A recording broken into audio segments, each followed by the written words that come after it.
para que haya que esperarte tanto. El hijo del general golpista. Me dice él el primer día, Manny, pero bájale, no, pero que así mismo que obviamente la mayoría de personas conocen a mi amigo Elías Wessing Chávez, porque no, obviamente ese apellido es de peso en la República Dominicana y de responsabilidad patriótica, porque vamos a decir las cosas como son. Elías, el diputado Elías Wessing Chávez. Buenos días, mi hermano. Un placer, mi querido amigo Manny y Francisco. Un honor estar con ustedes. Y bueno, nada, estoy aquí, estoy en el paredón ya para que... No.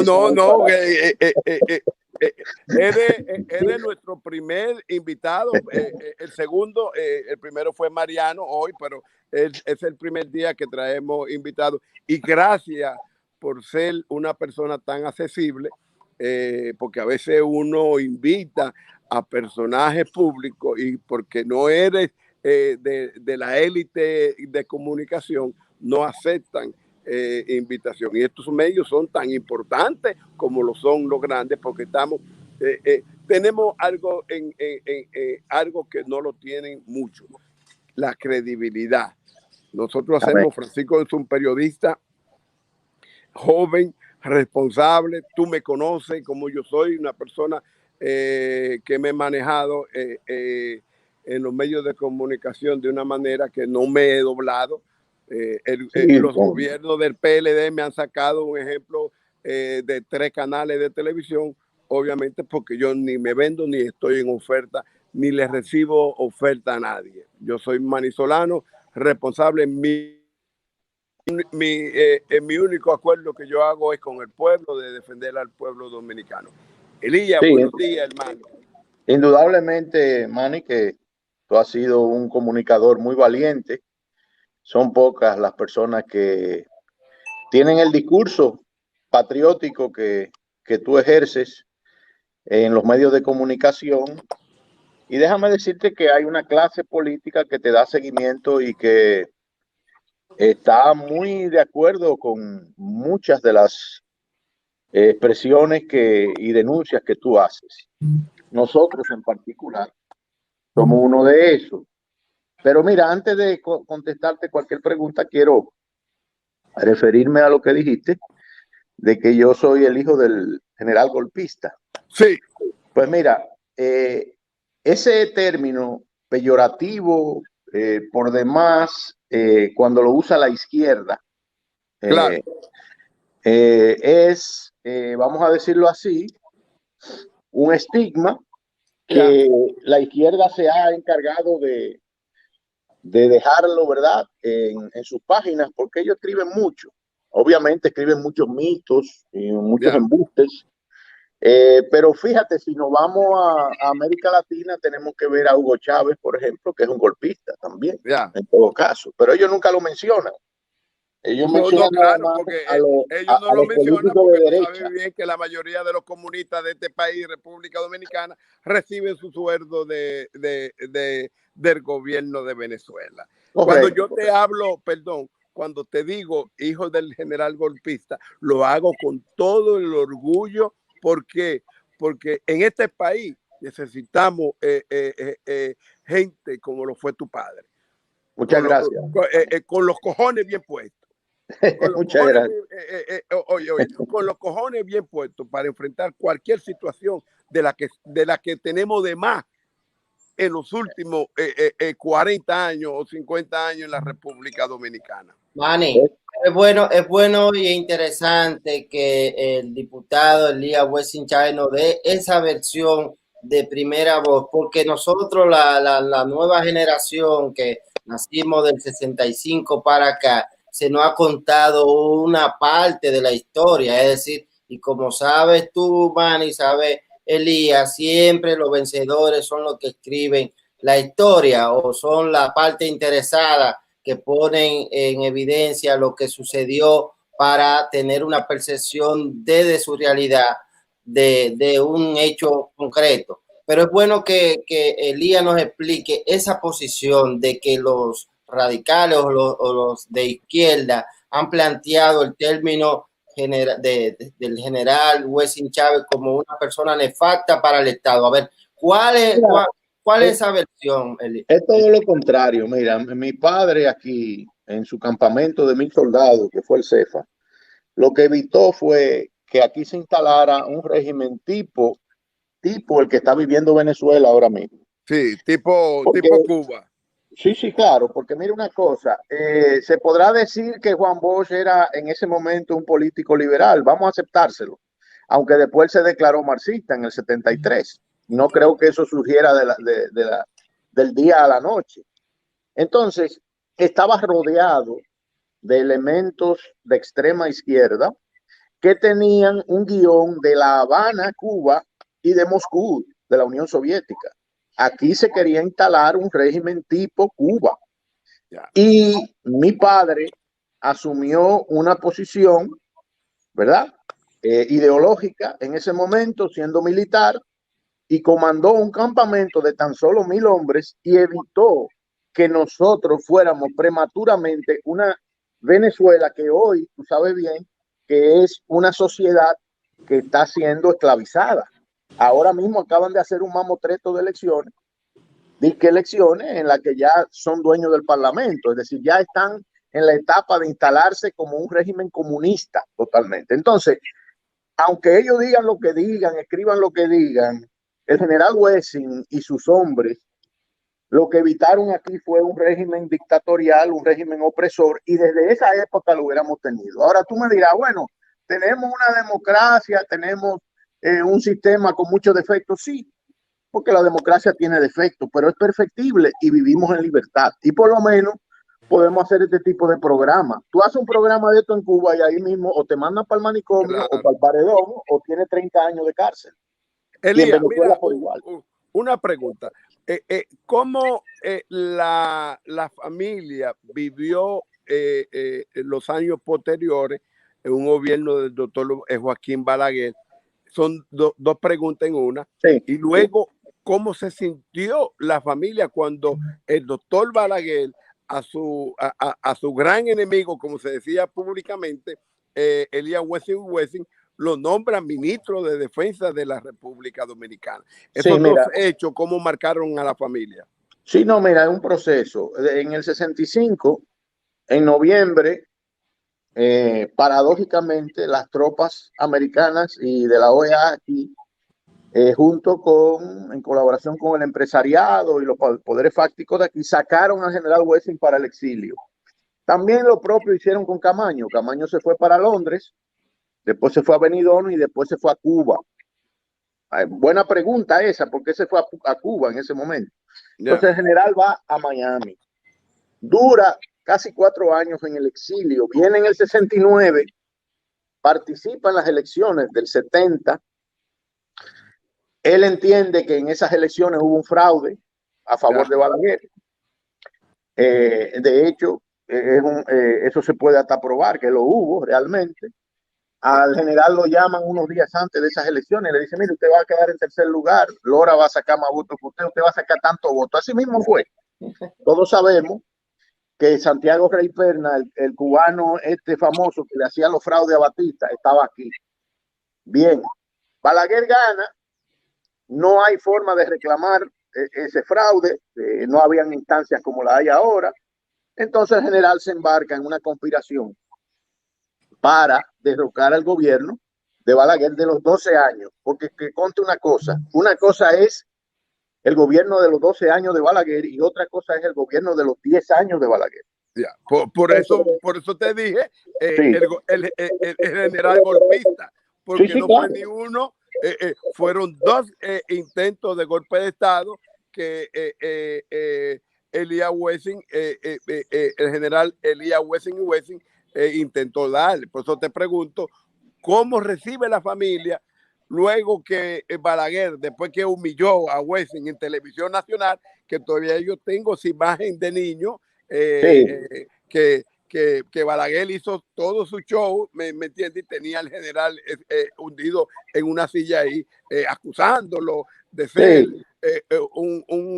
un instigador en contra del proceso democrático de la República Dominicana, bla, bla, bla. Pero luego vemos que Balaguer levanta de la ceniza al general Wessing y lo pone en un lugar que nadie lo pondría, no cabría en cabeza alguna que a una persona que se podría decir que ya sabe dar golpe de Estado, tú lo pongas como ministro de Defensa de las Fuerzas Armadas de la República Dominicana. ¿Cómo la familia recibió eso? Mira, nosotros sufrimos mucho, obviamente. Yo era un muchacho joven, pero tenía conciencia de lo que estaba pasando. Nosotros vivimos 4 años en el exilio. Mi papá se quedó 7 después, porque ese fue su segundo exilio en España, Colombia, Costa Rica, Panamá. Pero mire, lo que pasó en ese momento con Balaguer tenía que pasar así, porque el general Wessing ahí no podía decir ni pío, porque ahí habían militares que estaban rastrillando ametralladoras y ese tipo de cosas. Esas cosas no se vieron en la televisión.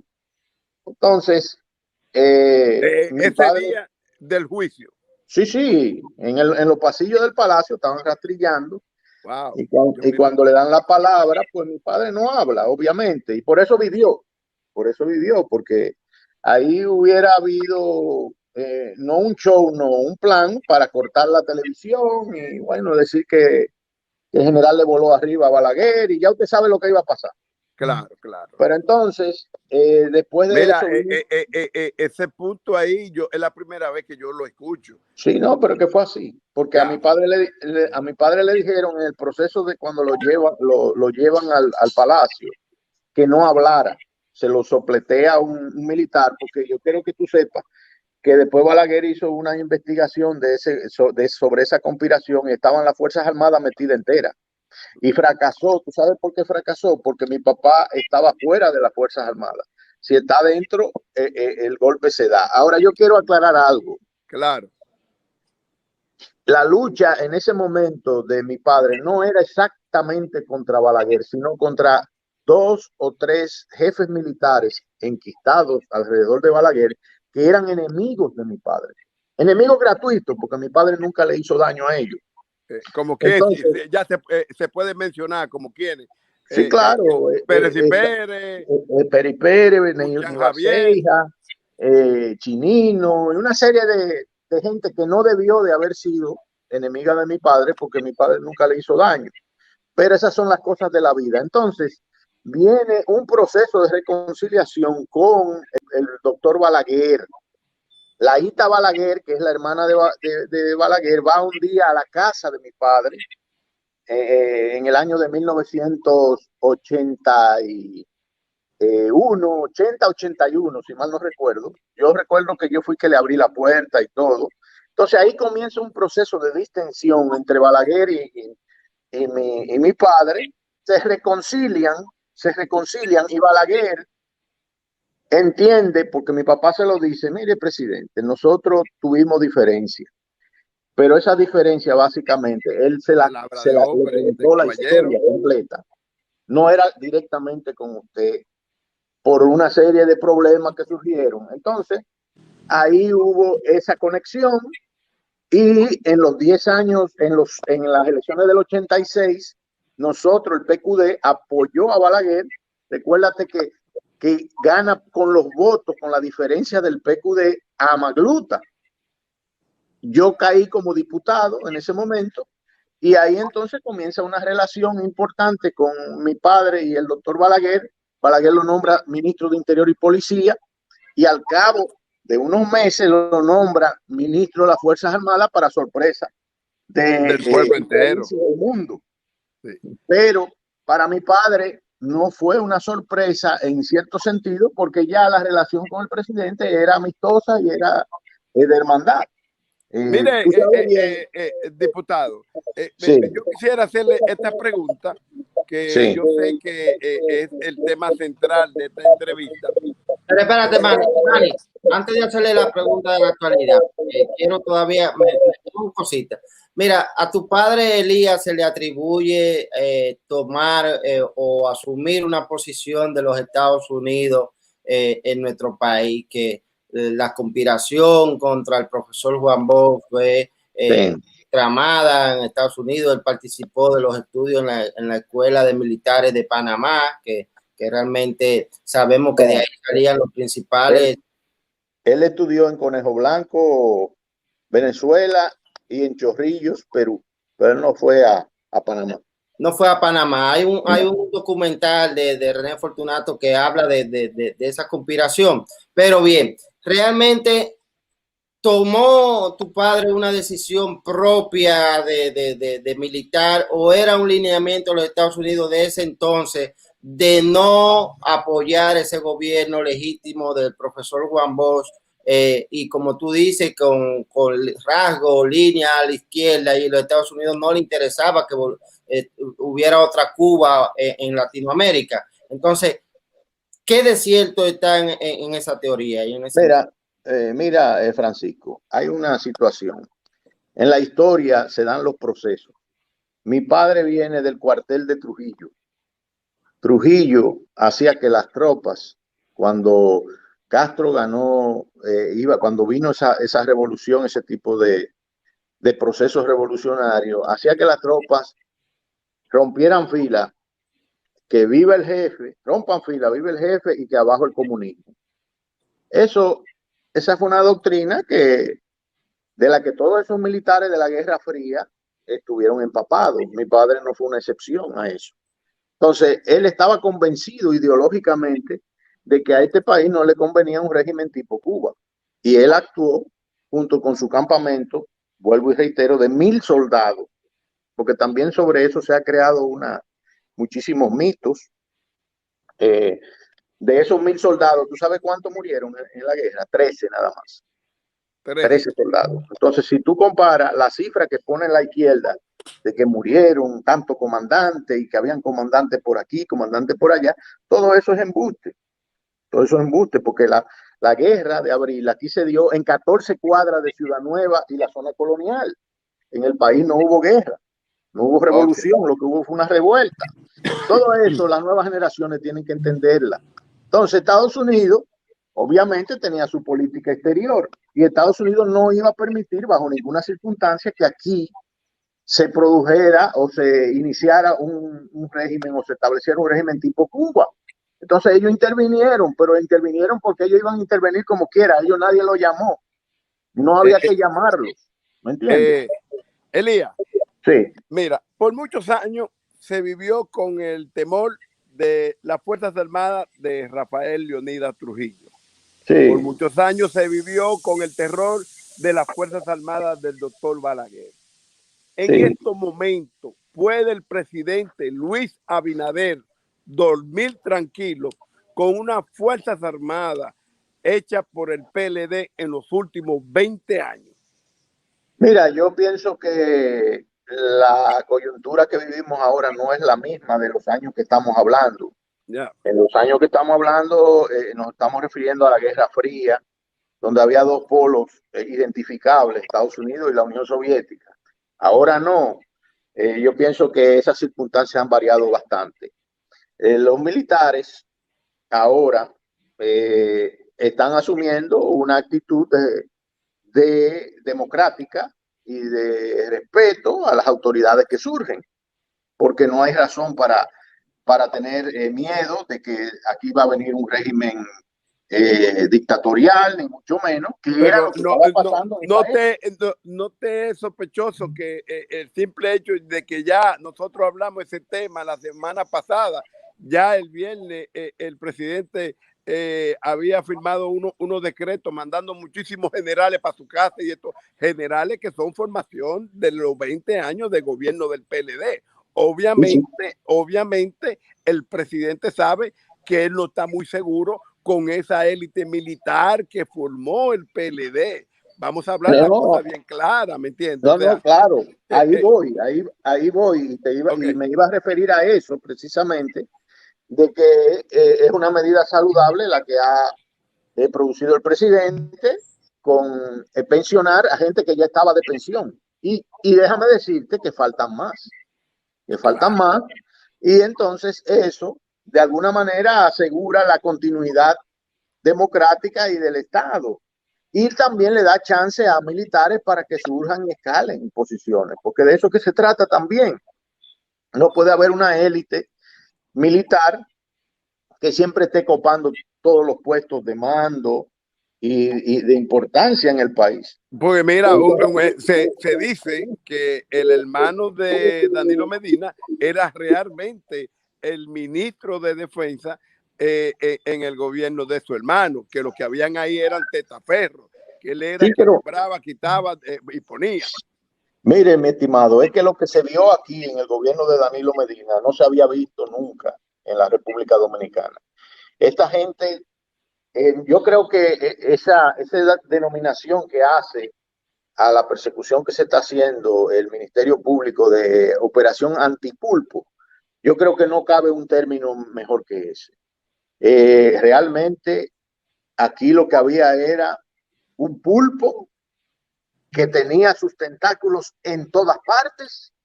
Aquí no había un comercio justo con el Estado Dominicano porque 2 o 3 personas eran los que lo acaparaban.